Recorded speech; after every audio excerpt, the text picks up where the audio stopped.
Dan Allah mengampuni dosa selain itu, dosa selain menyekutukan Allah atau dosa syirik. Liman yasha'u, bagi orang yang ia kehendaki. Jadi dosa itu kalau melihat dari ayat ini, ada dosa yang diampuni, ada dosa yang tidak diampuni. Apakah ada dosa yang tidak diampuni? Bukankah Allah Subhanahu wa taala di dalam hadis qudsi menjelaskan, "Lau balaghat dzunubuka ananas samai tsumma astaghfartani ghafartu laka." Allah menjanjikan bahwa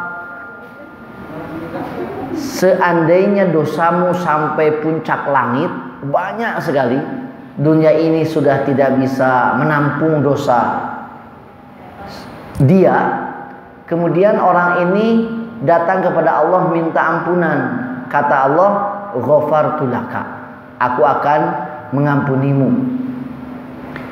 Bahkan sebelumnya, wala ubali, Allah katakan, aku tidak peduli sejauh apa dosamu.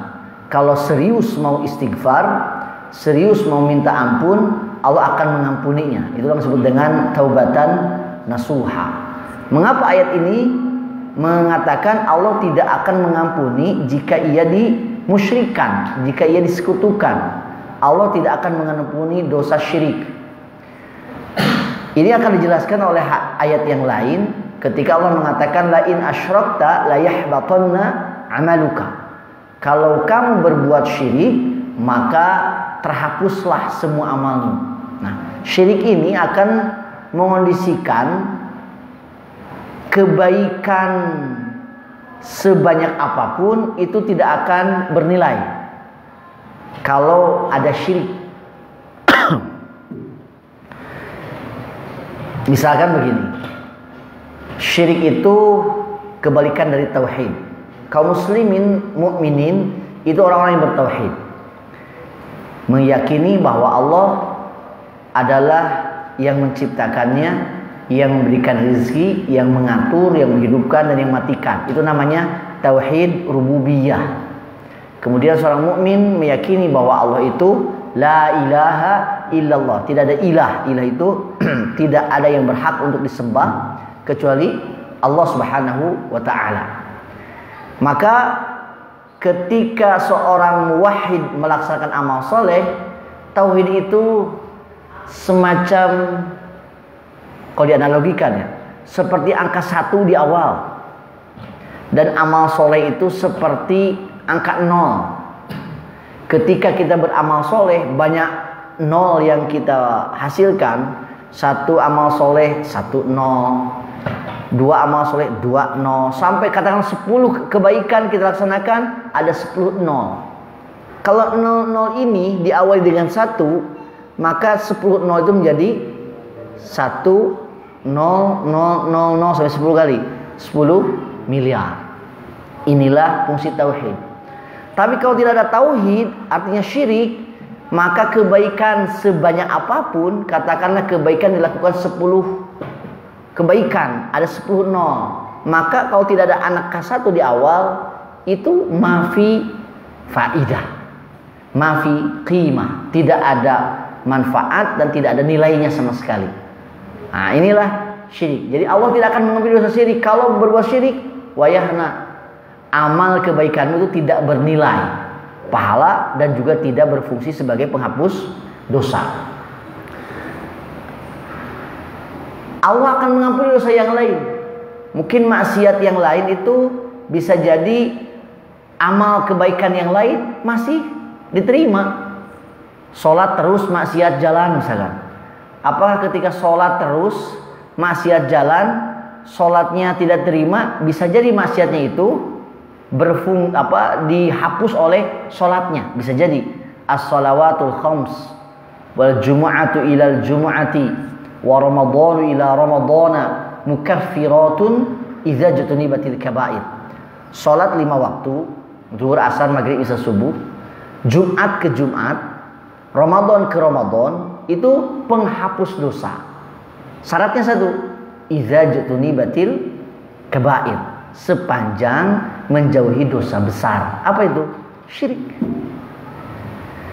Tapi kalau seandainya sholat tapi berbuat syirik, misalkan yang kecil saja, mohon maaf, yang kecil bukan meremehkan. Apa? Datang ke dukun sekali saja, nanya ke dukun sekali saja, dan membenarkan apa yang dikatakan oleh dukun. Kata Rasulullah,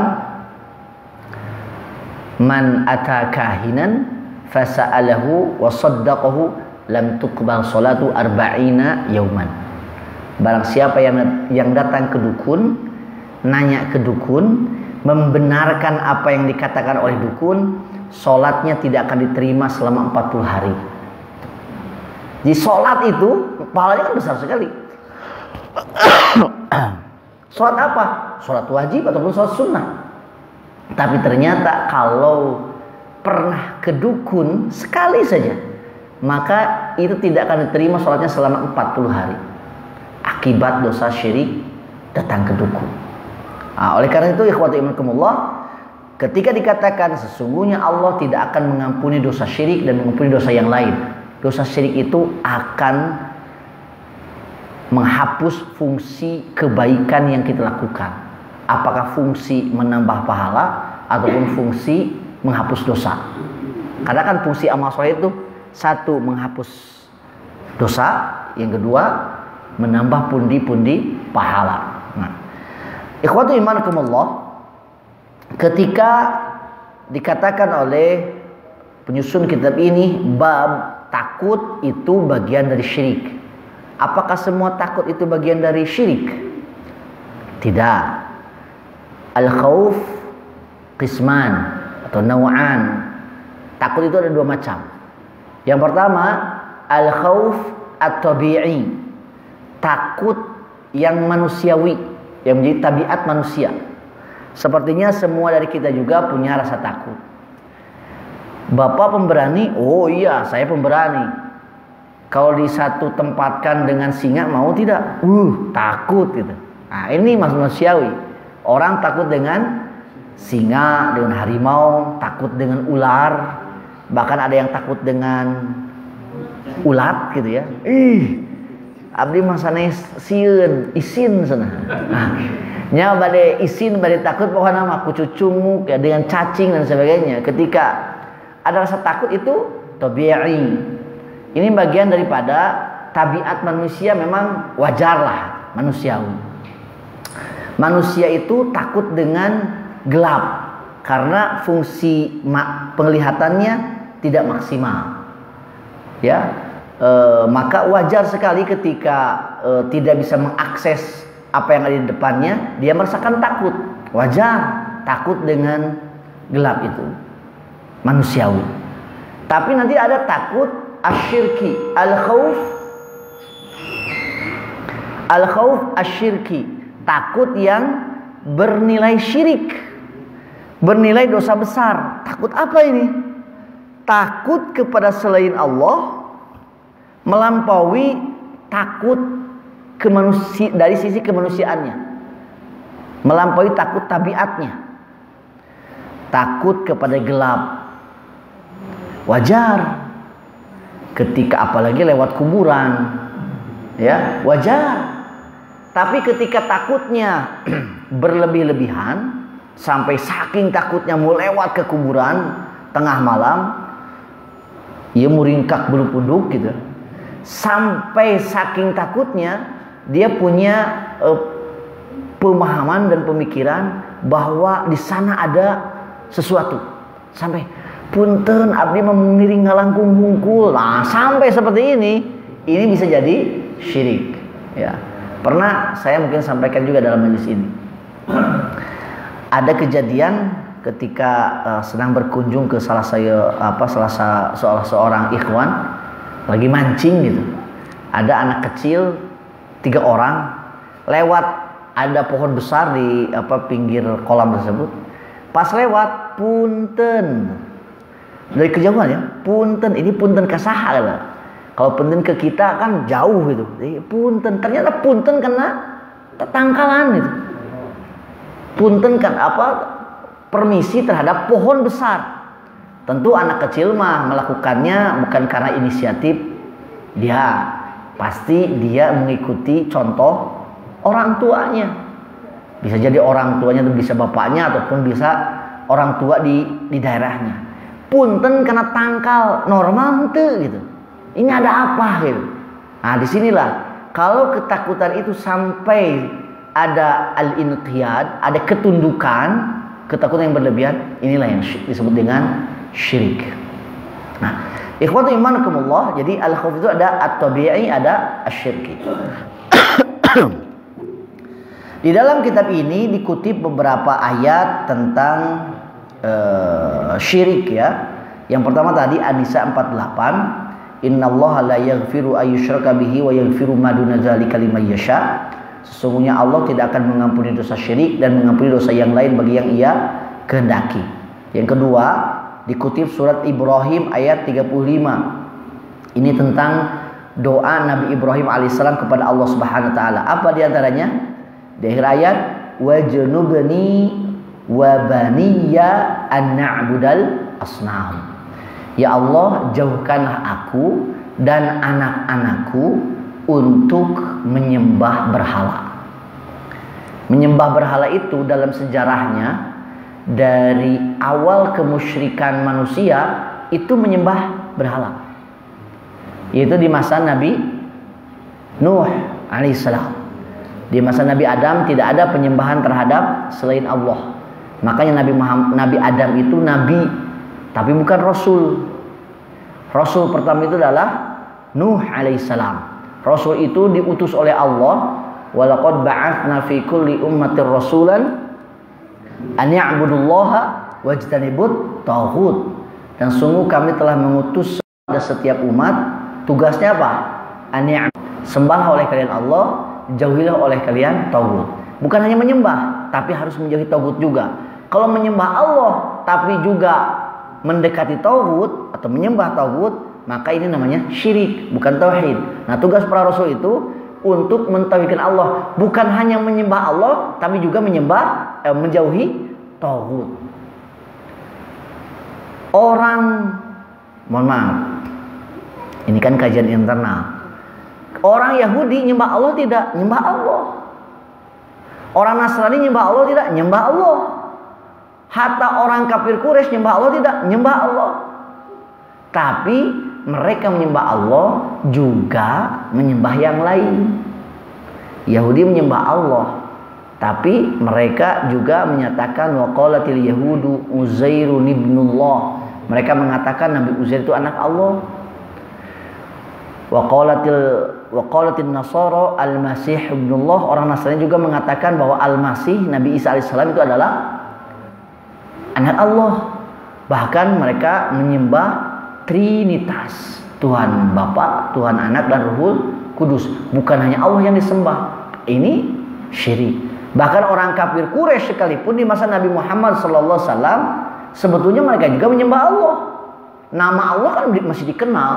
Malah ritual-ritual ibadahnya juga, haji ada, sholat juga ada, saum juga ada dalam konteksnya waktu itu. Tetapi kemudian mereka mengapa menyembah berhala-berhala? Ma na'buduhum illa liyuqarribuna ilallahi zulfa. Mereka mengatakan kami tidak menyembah berhala-berhala itu kecuali untuk mendekatkan kami kepada Allah.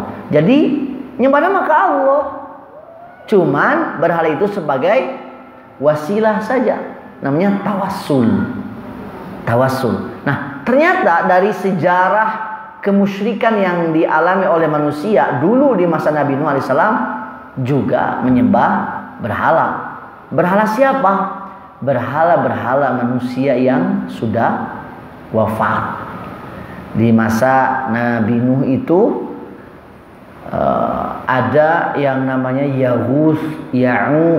Ketika 5 orang ini dibuatkanlah patung Yaghus, patung Ya'uq, patung Wad, dan patung tidak disembah. Nanti ke depan ini akan ada bahasan khusus tentang itu ya. Awalnya tidak disembah, tetapi ketika para alimnya wafat, masyarakat selanjutnya malah menyembah berhala ini, patung ini. Nyembahnya kepada siapa?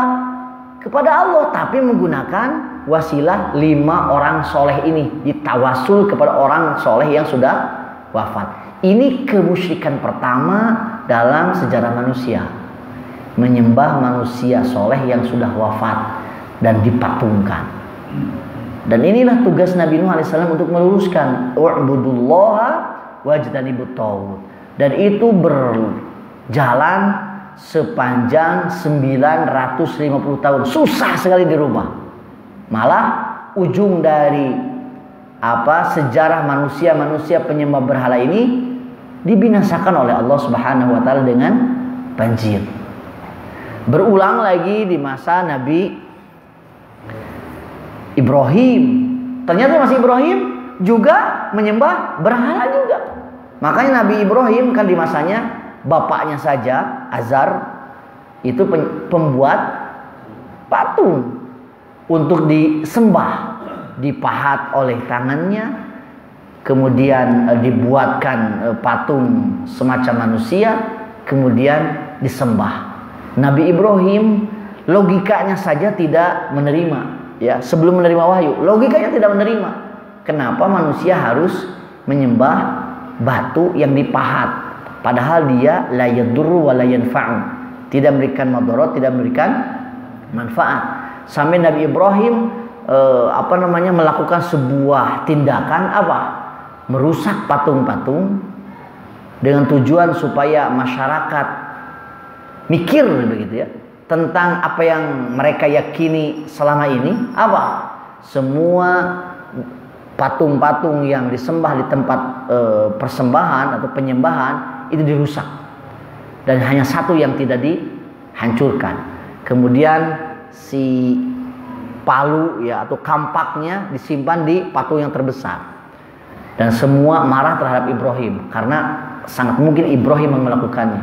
Kata Nabi Ibrahim, kenapa nuduh ke saya? Tuh kampaknya juga ada di patung terbesar.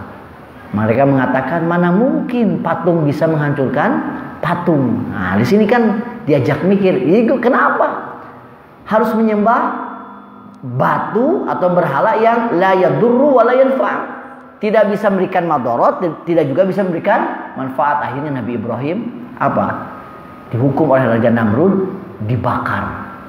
Dan disinilah letak mukjizat Nabi Ibrahim alaihissalam. Ketika dibakar dalam kubangan api yang sangat besar, Allah Subhanahu wa taala mengatakan, ya nar kuni bardan wa salaman ala Ibrahim. Wahai api, jadilah sejuk, selamatkan Ibrahim, berilah keselamatan kepada Ibrahim. Nabi Ibrahim tidak mengalami kesakitan sama sekali. Nah, maka di masanya Nabi Ibrahim alaihissalam, beliau berdoa, wajnubni wa baniya an na'budal asnam. Ya Allah, jauhkan aku dan anak cucuku dari menyembah berhala. Dan itu terulang nanti di masa Nabi Musa alaihissalam. Dan menjawab Nabi Musa, siapa yang disembah? Yang disembah itu adalah Fir'aun, ya, manusia hidup. Ini manusia hidup. Kalau tadi kan manusia mati, ini manusia hidup. Dan ini adalah kisah yang paling panjang di dalam Al-Quran. Setiap juznya pasti ada kisah Nabi Musa dan Fir'aun. Setiap juz di dalam Al-Quran senantiasa ada kisah Musa dan Fir'aun. Sejarah terpanjang yang dibahas di dalam Al-Quran. Fir'aun itu manusia hidup yang memiliki kedudukan luar biasa besar, jabatan yang begitu tinggi, yang akhirnya dia mengaku ana rabbukumul a'la. Aku adalah Rob kalian, sesembahan kalian yang maha tinggi. Masyarakatnya, rakyatnya dipaksa untuk menyembah Fir'aun, dan masyarakatnya tunduk terhadap Fir'aun dan menyembah Fir'aun. Sampai Fir'aun itu adalah pemimpin yang paling banyak mengeluarkan perpu, ya, peraturan, mengeluarkan undang-undang. Di antara yang paling parah itu apa? Yuzabbihuna abna'akum wa yastahyuna nisa'akum. Menyembelih anak laki-laki dan membiarkan hidup anak perempuan. Jika dari Bani Israel ada ibu yang mengandung, anak ketika melahirkan anaknya laki-laki harus diserahkan kepada kerajaan dan dibunuh, disembelih. Kalau perempuan biarkan, tidak apa-apa. Kenapa? Karena Fir'aun merasa takut ada keturunan Bani Israel yang laki-laki kemudian akan mengancam kekuasaannya. Tetapi dalam sejarah pula Fir'aun yang buat peraturan, Fir'aun juga yang melanggar peraturan tersebut. Ketika ada bayi dari seorang ibu, wa auhayna ila ummi Musa an ardi'i, kami memberikan ilham kepada ibunya Musa untuk menyusui Musa. Jadi jangan takut, perempuan ini tidak menyerahkan anaknya kepada Fir'aun, tetapi disusuinya. Kemudian disuruh diilhamkan untuk menyimpan bayi Musa ini ke dalam peti, kemudian dialirkan di sungai Nil. Kemudian ditemukan oleh istrinya, dan istri Fir'aun, maksudnya istri Fir'aun diilhamkan oleh Allah mencintai bayi ini, dan kemudian dibawa ke kerajaan, dan istri Fir'aun meminta kepada Fir'aun supaya mau membesarkan bayi itu di kerajaan. Sedahsyat-dahsyatnya Fir'aun ku istri mah. Nah inilah Fir'aun. Jadi sekuasa-kuasanya Fir'aun, sekuat-kuatnya Fir'aun di depan istri mah kadang bisa takluk gitu ya. Dan akhirnya Nabi Musa kecil dibesarkan di kerajaan dan keluar di kerajaan menjadi singa, melawan Fir'aun dan akhirnya menumbangkan Fir'aun. Nah, Fir'aun singkat cerita habislah, dibinasakan oleh Allah dengan dengan air laut ya, yang kemudian tadinya dibelah oleh Allah Subhanahu wa taala melalui perantaraan tongkat Nabi Musa yang dipukulkan, kemudian dibenamkan dan dibinasakan. Ketika Nabi Musa dan Bani Israel ya menuju tempat yang dituju, maka Bani Israel itu melewati suatu tempat, kan di dalam Al-Quran surah Toha itu dikisahkan. Melewati suatu tempat di mana tempat itu masyarakatnya makmur, kelihatan makmur, sehat-sehat. Ditanyakan kepada mereka, kenapa orang-orang di sini pada makmur gitu, pada sehat, sentosa? Maka mereka mengatakan, oh kami punya ini. Mereka memperlihatkan patung anak sapi. Nah, ini anak sapi ini, patung anak sapi.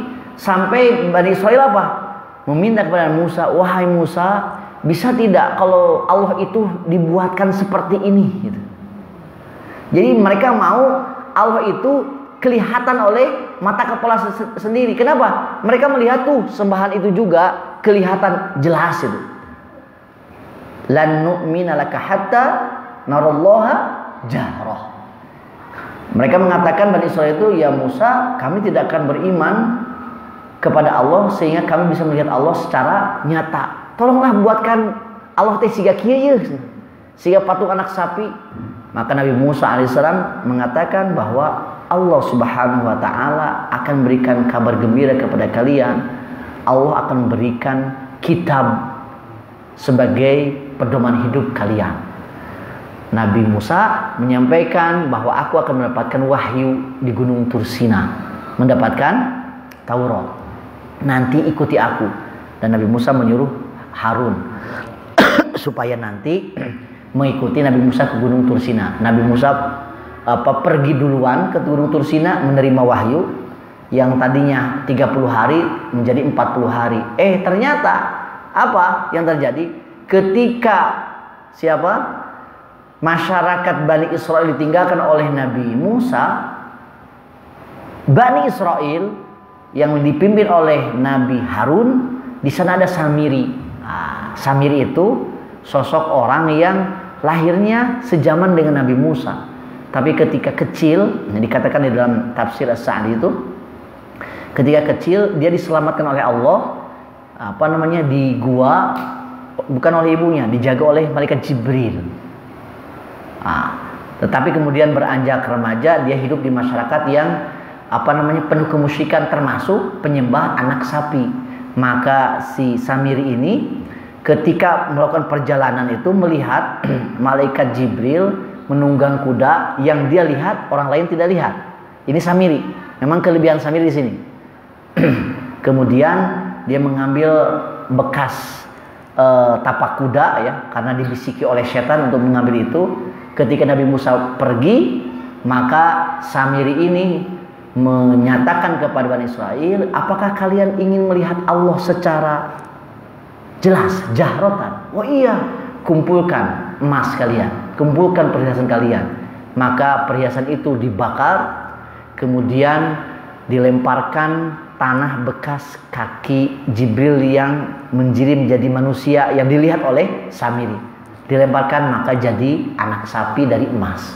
Dan anak sapi ini menjadi bisa bicara, khuar, bisa bicara. Maka kata Samiri, inilah sembahan kalian dan sembahannya Musa. Tapi Musa lupa, malah dia berangkat ke Gunung Tursina. Maka tidak sedikit Bani Israil yang menyembah anak sapi. Itu kan dikisahkan di dalam surat Toha. Nah, ikhwatu imankumullah, penyembahan terhadap berhala terulang lagi di zaman Nabi Musa.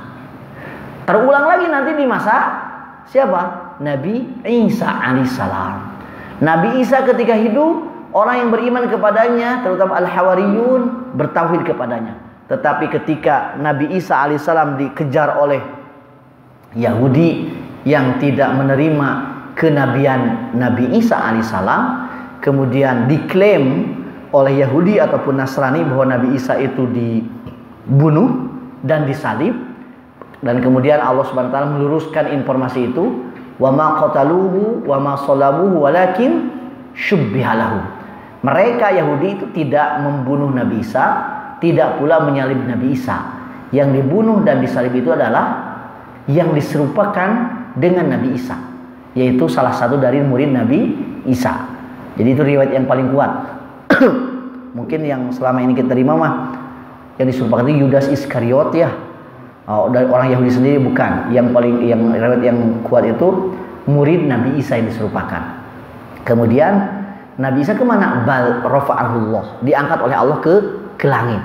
Dan nanti di dalam hadis-hadis sahih dan di dalam Al-Quran juga hadis-hadis yang sahih dikatakan bahwa wa innahu la'ilmul lis-sa'ah, bahwa Nabi Isa nanti akan turun ke dunia sebagai tanda menjelang kiamat. Ikhwatu imankumullah, ketika Nabi Isa wafat, maka orang-orang yang mengaku beriman kepada Nabi Isa banyak yang tertipu. Di antaranya apa? Menyatakan bahwa Nabi Isa itu adalah Tuhan anak atau anak Tuhan. Kemudian diberhalakan, dibuatkan salib. Akhirnya salib tempat Nabi Isa digantung dan dibunuh, kata mereka itu dijadikan simbol kemusyrikan di dalam agama Nasrani.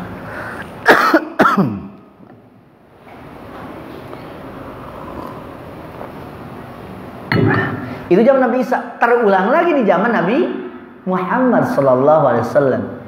Ketika orang-orang jahiliyah setelah sekian lama, kan di bangsa Arab mah dari Nabi Ismail alaihissalam sampai zaman Nabi Muhammad mau lahir itu terjaga tauhid itu.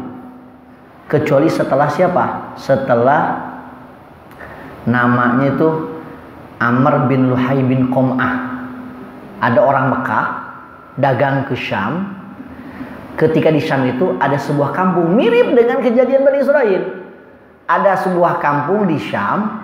Kampung itu orang-orangnya sehat-sehat. Dia lihat makmur-makmur itu. Pokoknya pikir sepun lah. Ditanya kenapa? Di sini orangnya maju-maju lah, urusan dunianya maju-maju. Oh iya, kami punya ini. Mereka memperlihatkan patung berhala yang bernama Hubal. Kami punya ini. Kami minta, dia kasih. Kami minta perlindungan, dia lindungi kami. Akhirnya siapa? Amr bin Qom'ah bin Luhai bin Qom'ah ini tertarik. Kenapa? Dia pedagang. Dia ingin dagangnya lancar. Akhirnya dia beli, dia membawa berhala itu ke Mekah. Di Mekah itu asalnya bertauhid. Pas datang ke Mekah diwawar-wawar lah. Diinformasikan bahwa kalau mau maju nih, minta ke sini dikasih. Dan lain sebagainya. Akhirnya terjadi penyembahan terhadap berhala ini sebagai tawasul nyembahnya kepada Allah tapi lewat berhala tersebut. Dan akhirnya Nabi Muhammad SAW diutus. Jadi penyembahan terhadap berhala itu berlanjut dari zaman ke zaman. Nah, yang menjadi PR kita hari ini adalah apakah sekarang penyembahan berhala itu tidak ada? Oh, ada. Di mana? Di berbagai agama-agama. Di luar agama Islam jelas lah. Mereka menyembah berhala. Apakah patung manusia yang sudah mati, patung manusia yang masih hidup, patung hewan-hewan yang disucikan, bahkan menyembah pohonnya itu sendiri, batu itu sendiri, bulan, bintang dan sebagainya. Banyak sekali. Maka doanya Nabi Ibrahim alaihissalam ini adalah doa yang ma'thur, yang kemudian jauh lebih berhak kita sampaikan kepada Allah. Wajunni wa baniya an na'budal asnam. Ya Allah, jadi jauhkanlah aku dan keturunanku untuk menyembah berhala. Menjadi permasalahannya adalah mungkin tidak di masyarakat muslim terjadi penyembahan terhadap berhala. Agak mungkin, kan muslim atau nyembah Allah. Ingat Bapak, dari lintasan sejarah mereka itu menyembah Allah tapi membuat wasilah untuk menyembah Allah. Dan wasilah itu adalah apa? Menyembah Allah dengan melakukan wasilah terhadap orang-orang yang sudah mati. Mungkin tidak kita kemudian sebagai muslim, ada masyarakat muslim kemudian meminta kepada ahli kubur, tapi maksudnya ke Allah, tapi lewat wasilah kuburan. Mungkin ada tidak? Banyak. Dan inilah sejarah awal kemusyrikan manusia, menyembah patung orang yang sudah mati yang soleh. Asma'u rijal sholihin, Yaghus, Ya'uq, Suwa' wan Nasr. Nah, maka di sini harus hati-hati. Nah, kemudian dikutip di dalam kitab ini juga hadis riwayat Ahmad dari Mahmud bin Lubaid radhiyallahu anhu. Hadisnya sahih. Dikatakan oleh Rasulullah SAW, akhwafu ma akhafu alaikumus syirkul asghar. Yang aku takutkan, yang paling aku takuti atas kalian adalah syirik kecil. Ini ma'alaikum, khitabnya kepada kaum muslimin. Syirik kecil. Berarti syirik itu ada dua macam. Ada asyirkul akbar dan ada asyirkul asghar. Dijelaskan oleh As-Sa'di di sini. Fa amma syirkul akbar fa huwa ayyaj'ala lillahi niddan yad'uhu kama yad'ullaha aw yakhafuhu aw yarjuhu aw yuhibbu ka hubbillah. Syirik besar itu adalah menjadikan tandingan untuk Allah.